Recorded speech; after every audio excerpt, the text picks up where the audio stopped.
back to Not Another Whiskey podcast, where we have our 30 minutes with the guys at, one of the guys at Young Spirits, Alec Harrison, who is the owner and founder of Young Spirits. And Mitch, this is the first time we've had on a bottler, somebody who actually puts spirit into bottles, perhaps the slightly less explored, maybe the less sexy side of the whiskey industry, but a really, really important part of it. And it's super cool to dig deep into this little subject because it's something I know very little about.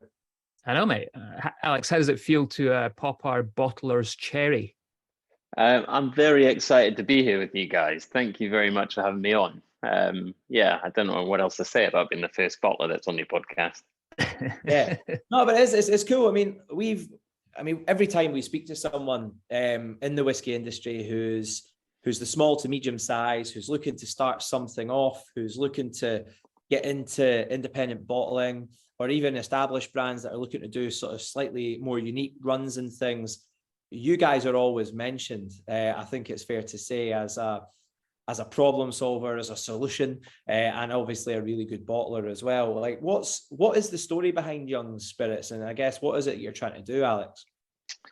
Yeah, I guess just to take you right back to the start, in 2018, I met we started the business then, but about 4 years before then, I met my business partner, John, and the two of us just met in Tonic Bar in Edinburgh. Yeah, to our I girlfriends. used to work there, man. Oh, did you? Yeah. You used to serve me cocktails there. Yeah. Nice. So that must have been about 2015, probably. Were you in there then? No, 2006, mate. 2006. 20 years ago. Yeah. Okay, we'll forget about it. We'll move on. Yeah. So 2015, I met my business partner, John. A few years later, the two of us were looking at starting a gin, but I was really quite worried about how quickly saturated the market was becoming with gins and how many were just getting on the shelves. So my background had been in Scotch whiskey beforehand. I had a few clients that were looking to bottle casks of whiskey. They couldn't get them bottled at the bigger bottling houses.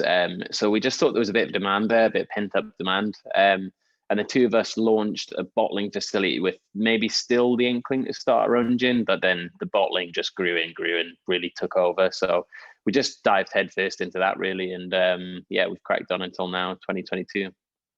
So, I mean, it's quite a success story that you guys have got, Alex. Can you run everyone through that? And so how did you make it? I mean, there's a lot of big boys out there that are doing bottling. So what did you do that differentiated yourself from them? We just said yes to everything, which I guess is probably the start of every entrepreneur's journey. But we just took on all the smaller jobs that the big guys were really struggling with. So that was stuff like miniature bottling, and that could be anything from 1 CL right up to 20 CL. We did a lot of gift packing at the time. Single cask seemed to be a real headache for the bigger guys. So we just said yes to all these smaller clients, some of which were my friends. And that was the slight kind of USP that we had right in the beginning. Since then, of course, there's been a lot more people coming into the marketplace. There's more independent bottlers opened that are trying to service that market as well. I think we were quite lucky in the beginning. The first employee that we took on in the production side, he'd come from Ben Riach Distillery, and then he had a gang of 4 or 5 others that came with him. And each single cask we took on, we realized we needed more people. So in the beginning, I think we were doing 1 single cask a day, and then we managed to get up to about 6 single casks a day pretty quickly within the space of a couple of months. So it was good to have that core team in place who already knew what they were doing to give us a hand on the production side.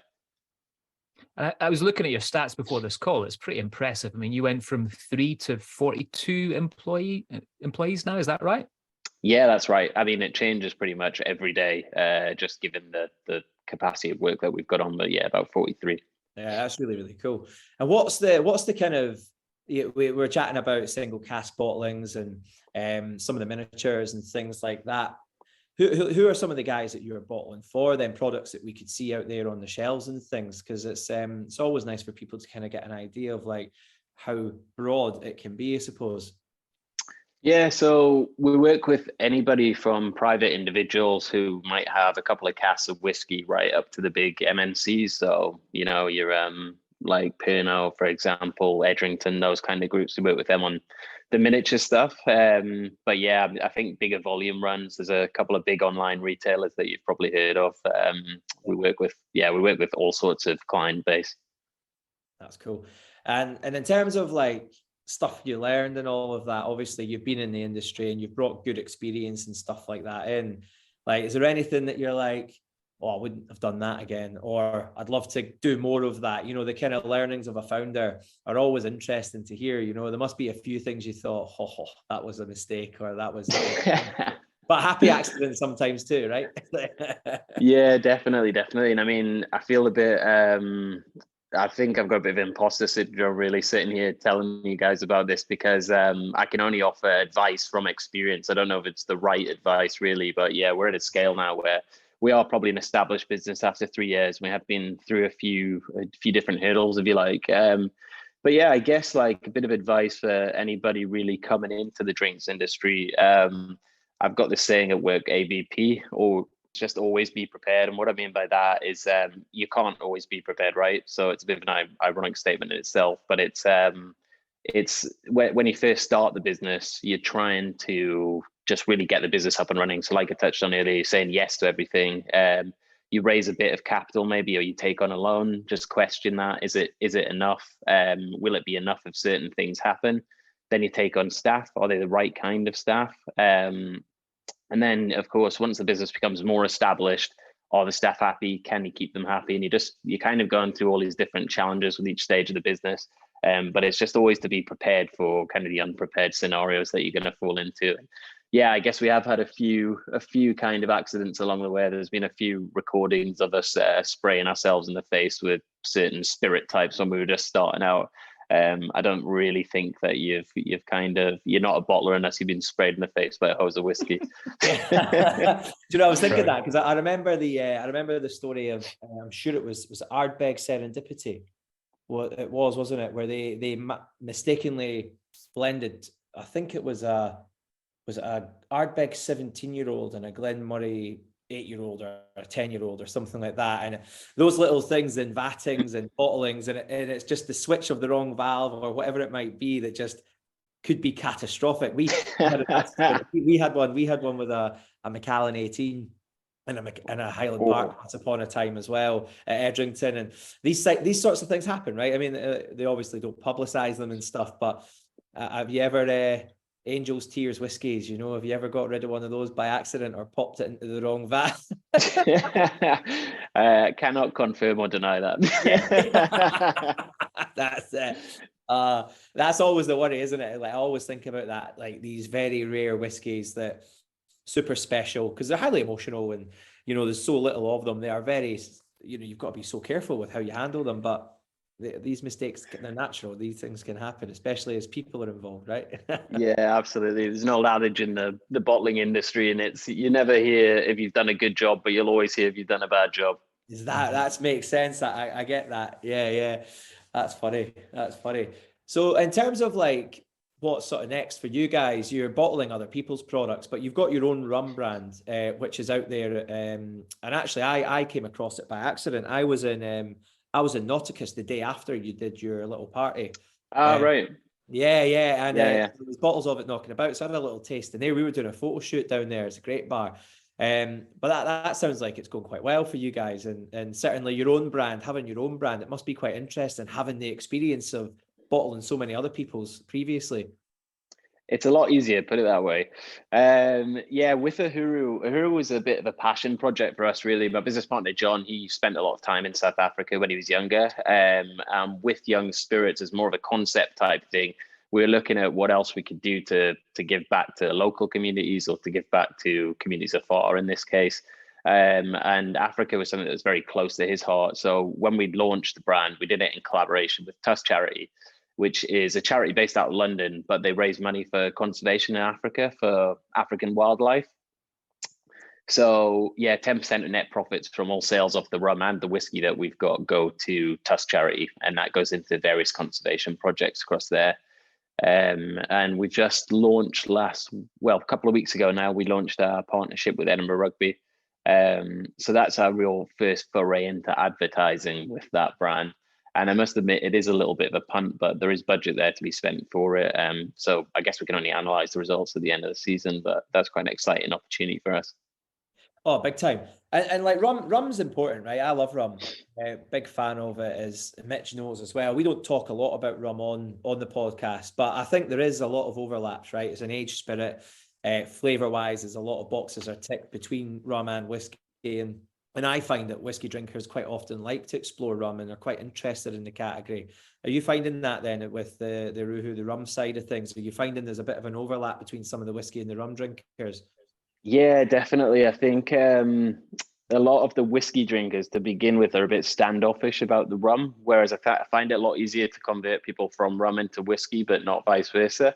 But I think that's what we're trying to do with the cocktail generation. So we've come up with a series of cocktails that are all based around the wildlife that exists in Africa, and yeah, we're slowly kind of trying to break down that barrier. But I've only managed to attend one of the rugby games at the minute, and we weren't quite on the bar at that stage. So I'll have to see what the next one will be like, see what the feedback's like. Definitely. I think whiskey drinkers probably look down on rum a little bit. That's my my sense I'm getting, is there's a bit of snobbery involved there. And I get it, because rum is less regulated. It's not as tightly regulated, and it can be questionable sometimes with added flavors and stuff.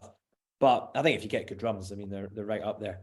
Yeah, absolutely. And on the flip side of that, on the contract bottling side, we're seeing more and more rum coming through. And I've got a feeling that's probably to do with the way things are priced at the minute, because with whiskey's just so expensive, especially single cask of whiskey. And rum just represents a really good opportunity for better value product. Because the age can be very similar. The taste profile isn't too dissimilar, especially that age. But yeah, it offers a lot better value for money, I'd say, especially in this day and age.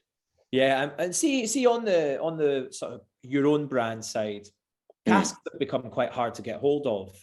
Getting hold of whiskey to create your own brands and things has become quite challenging in the last couple of years. How are you guys finding it on that front? Are you able to get stock to be able to build your own brands as time goes on? Is that something that you guys are looking at? Yeah, same as everybody. I think it's very difficult right now to get different stocks, especially to get interest in stocks, just given the value of some of the parcels that we're seeing. But been very fortuitous in the past that we've got good links with some of the distillery groups, some of the larger players in the industry, and we've invested a lot in stock prior to setting up the business. So we had quite a large amount of casks when we came into the business, and a lot of that is now 3 years on in maturation terms. So yeah, we've got that portfolio there to pick from for a couple of our own brands. And what's next then for you guys at Youngs? Are you going to stay where you are out at Bankhead? Are you going to run out of space soon? What's It's a good question. We've ran out of space 3 times now, and have you? Times, yeah, that's a good problem, right?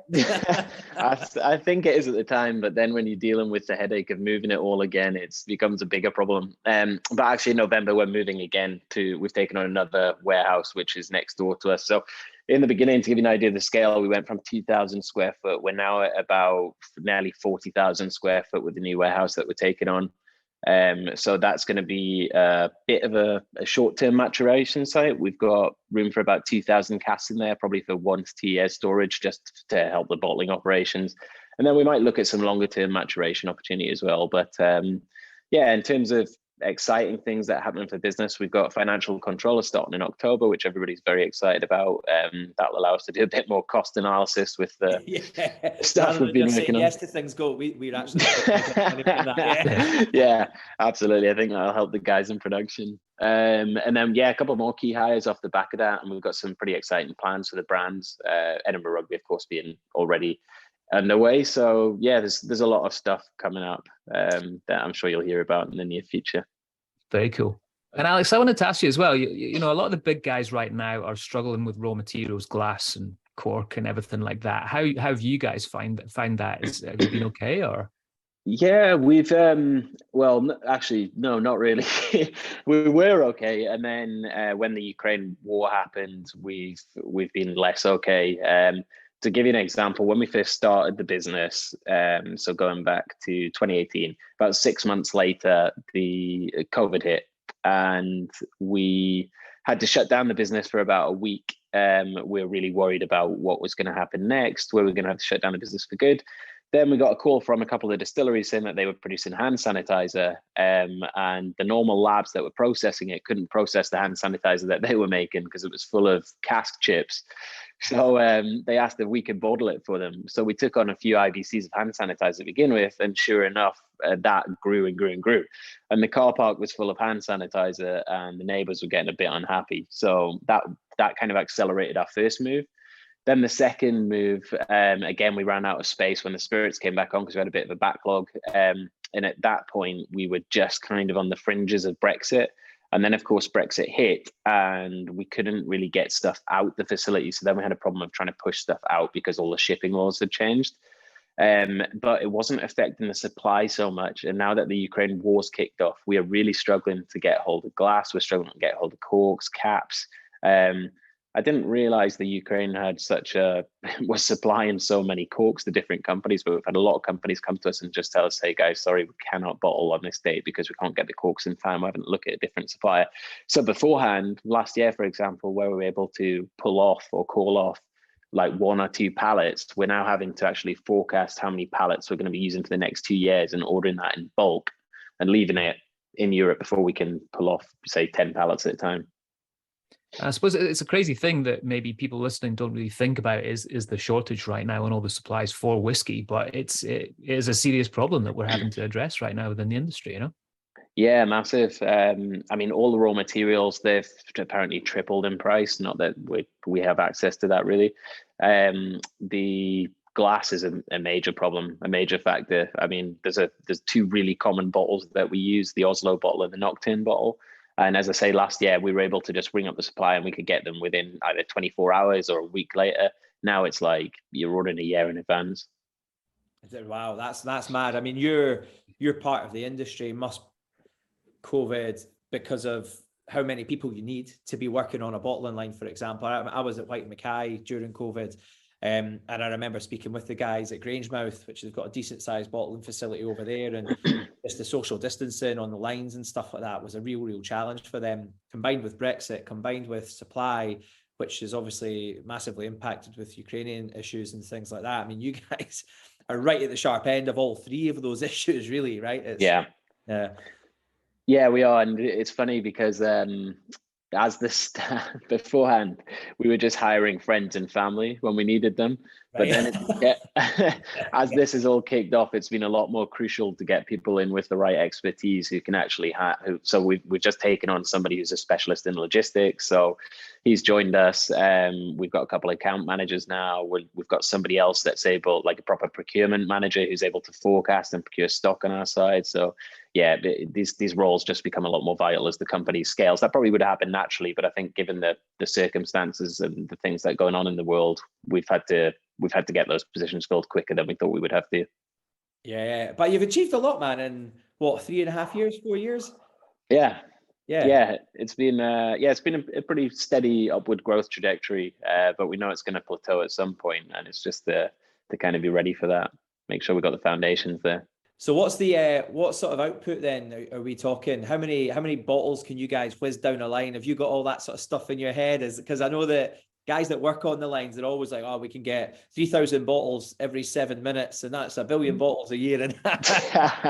So it was like that. It did used to be like that, and we used to try and just get out as many bottles as we can. But then, of course, you got to take things into account like quality, spirit prep before it hits the line, stuff like that. Just make sure that it's ready to go. So yeah, at the minute we probably do about 4,000 bottles a day, and that's across 2 lines. We've also got a miniature line, and that can do anything up to about 6,000, 8,000 bottles a day. Brilliant. So Mitch, we know what's happening when we need a Not Another Whiskey podcast miniature set. We know where to go. Absolutely. Exactly. Absolutely. Brilliant. Now, Alex, that's really interesting. I mean, as I say, this is a side of the whiskey industry that Mitch and I are far less experienced in. We are much more on the front of house stuff, chopping around bars, drinking cocktails and things. less worried about where a cork comes from and what adhesive you need on the label and things like that. You know, that's certainly not our area of expertise, but it is always interesting because the reality is you know, this is the bit that you need. This is a really essential part of the industry, and hearing a little bit more about it from yourself was really cool. one of the things we covered in a previous episode was like around sustainability. And that's obviously like, it's a key pillar in almost every company now. Like they need to know glass, labels, you know, how do they recycle and things like that. How's that impacting you guys? I mean, I know you're not changing much because you've been doing it only for a few years really, but like, is that an important part of what you guys are doing? Are you kind of tasked with finding some of these solutions, or are they usually just brought to you and you guys are just kind of executing them? No, we're definitely tasked with finding them. That happens quite frequently. It's we started with our own sustainability plan in place. So we had this idea whereby we were going to look at the entire supply chain. So that was stuff like, if we were buying glass, where does the glass come from? How's it created? Can we reduce the carbon footprint there? Same with card. Even stuff like the pallets. Can we get pallets that are local to us rather than bringing them in from overseas, for example?